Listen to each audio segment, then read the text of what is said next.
महत्त्वाची बातमी समोर येते। छत्रपती संभाजीनगरमध्ये दुधाचा टँकर पलटी झालाय। दूध जमा करण्यासाठी आता सध्या नागरिकांची झुंबड लागली आहे। हजारो लिटर दूध रस्त्यावर पलटी झालंय।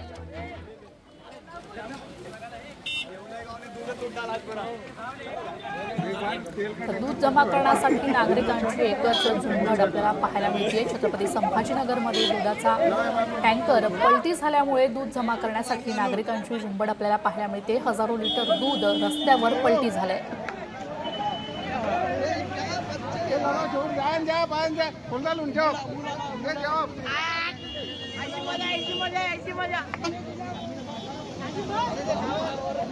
छत्रपती संभाजीनगरमध्ये दुधाचा टँकर पलटी झालाय, तर दूध जमा करण्यासाठी नागरिकांची एकच झुंबड आपल्याला पाहायला मिळते। हजारो लिटर दूध रस्त्यावर पलटी झालंय।